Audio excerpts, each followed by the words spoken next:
안녕하십니까. 공인선거관리위원회 지도주무관 박세현입니다.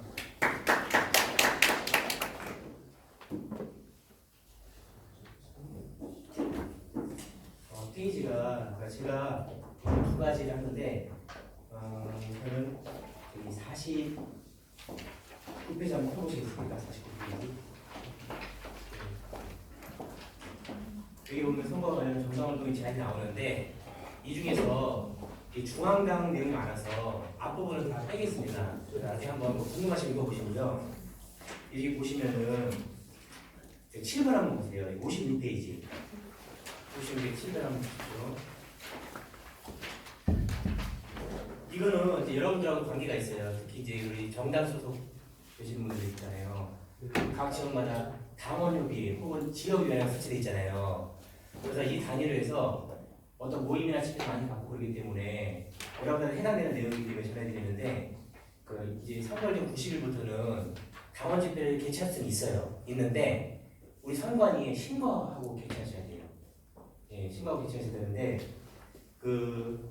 이제 1월 16일이 90일에 해당되는데 신고 주체가 어떻게 되냐면요, 당원협의회가 아니에요.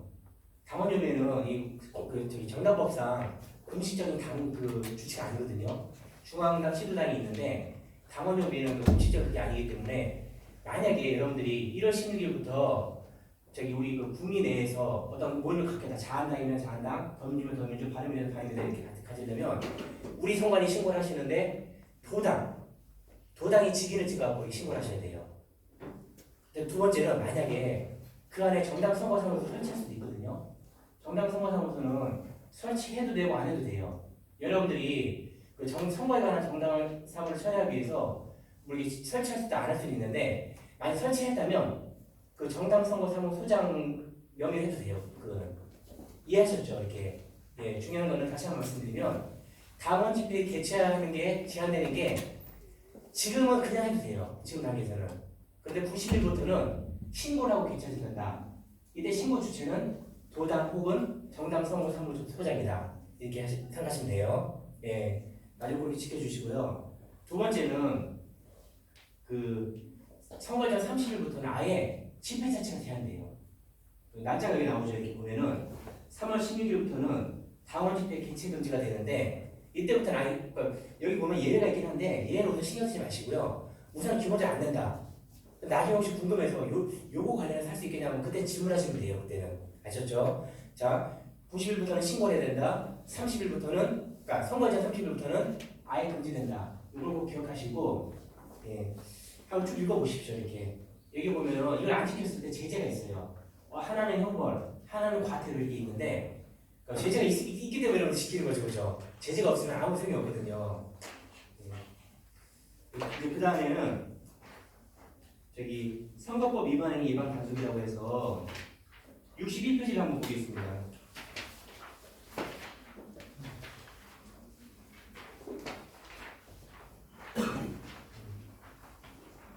아주 길게 하진 않을 거예요. 이렇게 집중해 주시고요. 제가 이제 국민신선관위 온 지는 올해 1월 1일부터 와서 이렇게 9개월, 11개월밖에 안 됐습니다. 네. 지금 혹시 말투가 어디 보내는 것 같으세요? 네, 어디 계세요? 원래 서울에 살았어요. 서울에서 30년 살다가 지금 김천에 살고 있습니다.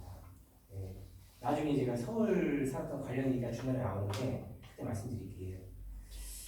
보시면은 저희가 이 선거법 위반 행위에 대해서 이게 조사를 해요. 그러니까 예방 안내드리고요. 예방. 그다음에 어떤 일이 벌어졌다고 생각되면 위법행위가 발생했다고 생각되면 조사합니다.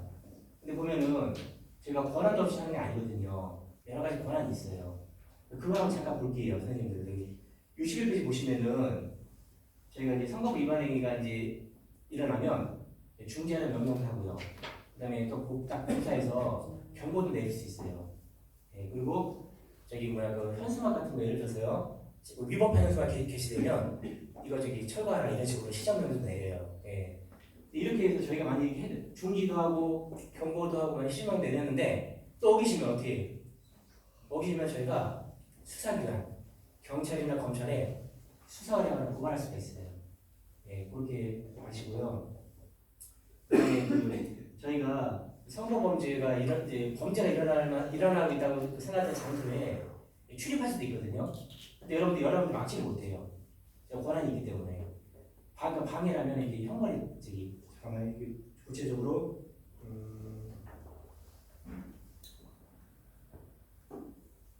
예, 1년 이하 200만 원 이하 형벌이 이제 가해지는데 보통 이런 경우 발생하지 않습니다. 여러분들이 다 협조해 주시고요. 예. 그다음에 저희가 이제 선거법 위반행위가 벌어졌다고 생각되면은 저희가 자체 인지를 신고를 그 관계자를 불러서 질문조사할 수가 있어요. 아니면 그 현장에서 질문조사할 수도 있고요. 근데 이때 여러분들이 응해 주셔야 돼요. 이렇게 특히 관련해서 저희가 우리 선관위 출석 요구를 하는 경우가 있습니다. 출석 요구를 할 때 응하지 않으면은 그러니까 정당한 사유 없이 응하지 않으면 과태료가 부과가 돼요. 예, 그런 거 미리 알고 여러분들이 저와 선관위 조사 시간을 만날 일이 없었으면 좋겠습니다. 여러분들은 뭐 안 만났으면 좋겠고요. 다른 유법행위 하는 분들 그분들만 혹시 조사 시간 만나게 되는 경우가 생겼으면 좋겠고요.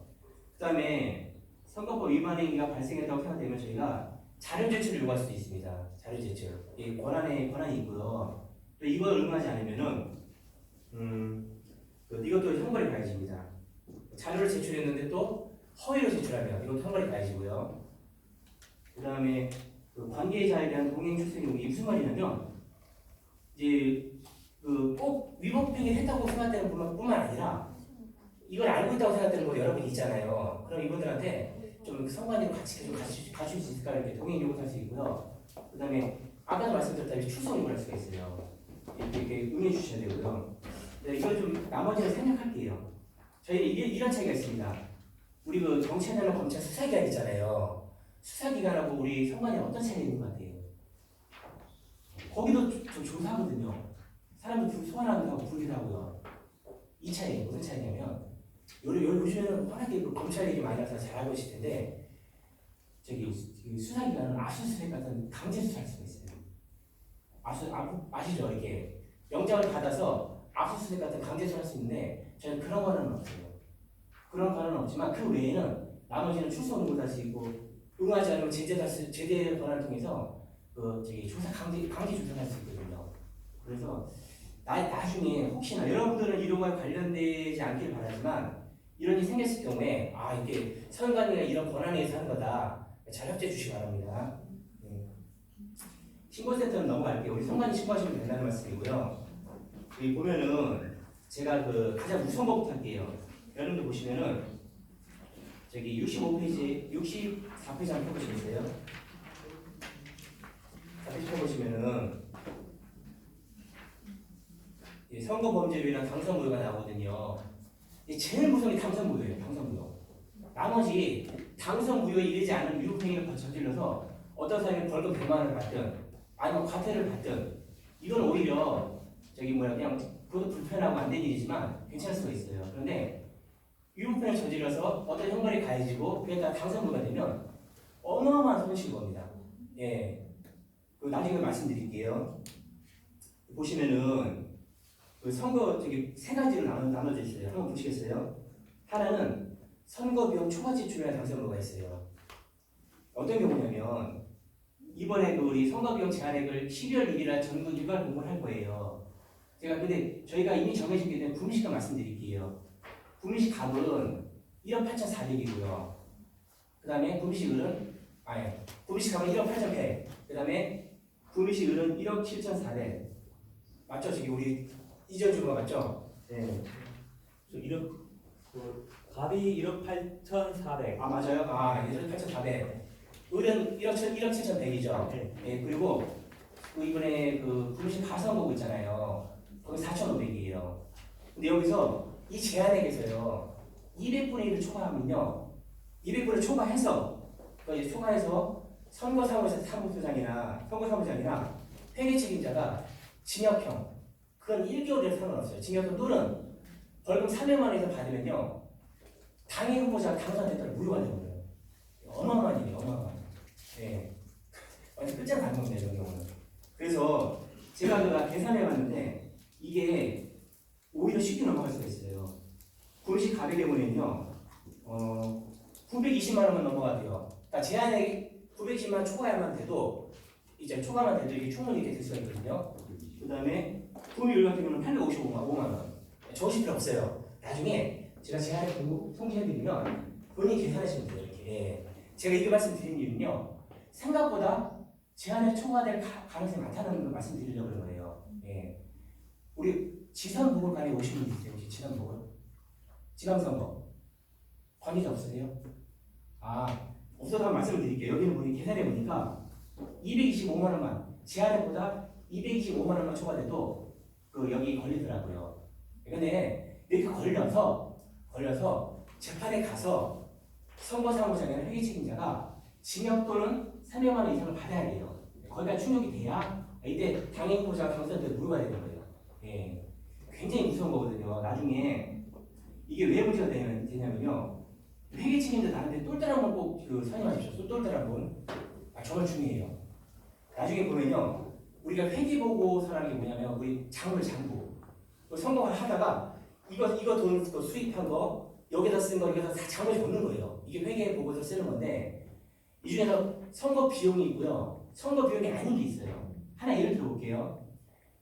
명함, 선거용의 명함 있잖아요. 이건 단순 선거 비용이죠. 네, 그리고 그 선거 사무소를 열면 개소식을 하는 거 대부분 해요. 이때 선거 사무소 개소식의 다과 비용이 있잖아요. 이건 선거 비용이 아닌 정치자금이에요. 근데 왜 중요하냐면요. 이거 구분하는 게 나중에 회계신고 교육 때 드릴 거예요. 근데 만약에 회계 책임자가 공부를 열심히 안 해서 회계보고서 열심히 썼는데 딱 봤어요. 쓰다가 야 선거비용 제한이 한참 여유가 있네 했잖아요. 보고 했어요.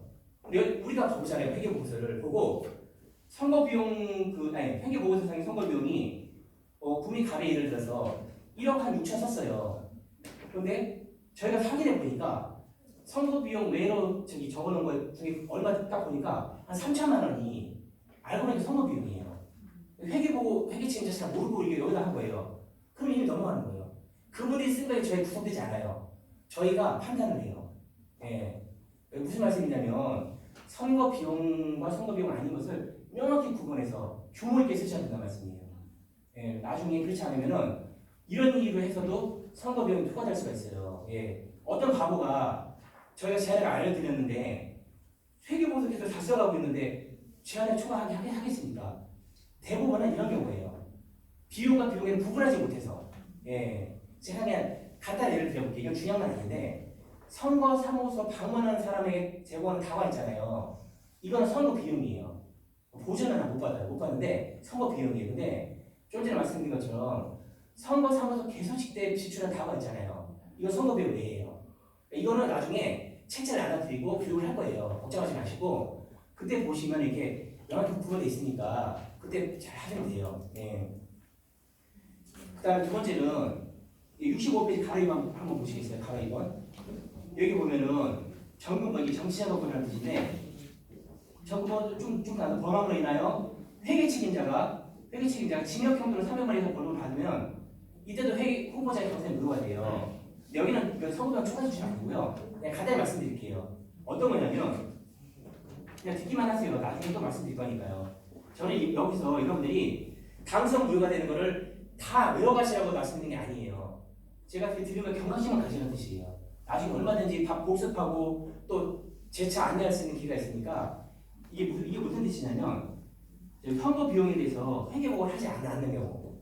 그러니까 회계보고를 했어요. 했는데 선거 비용에 대해서 회계보고를 안 하는 경우가 있을 수가 있어요. 아예 회계보고서를 제출 안 하는 경우나 그런 경우나 제출을 했어요. 했는데 허위로 선거 비용 제한이 초과될까봐 선관위 갖다 보고 초과돼서 고발할까봐 누락시킨 거가 있을 수가 있어요.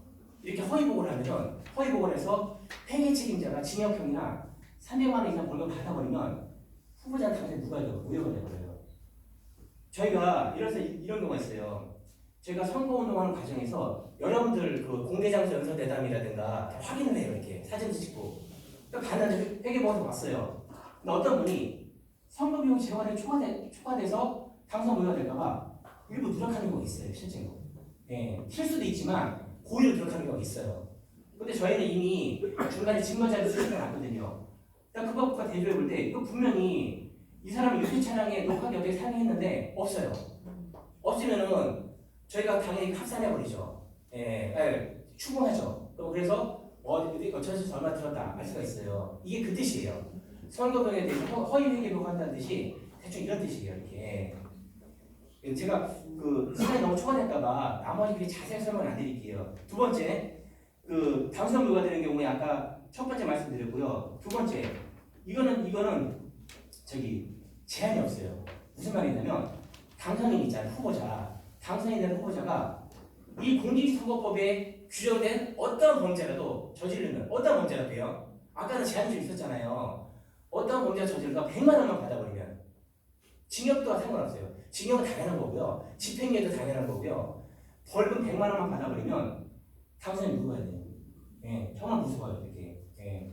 여러분들 후보자가 되실 분은 아니지만 이거 저기 당선인의 경우에 이렇게 가혹하다. 징역도 있지만요. 100만 원 정도 받으면은 이게 무효가 된다 아시고요. 요거 하나 여쭤볼게요. 혹시 여러분 여기 계신 분들 중에 나중에 어떤 후보에 어떤 예비 후보에 선거 사무장이나 표기 책임자 맡을 예정이신 분 있으세요? 혹시 선거 사무장 혹시 맡을 예정이시다? 네. 그럼 표기 책임자 맡을 예정이시다?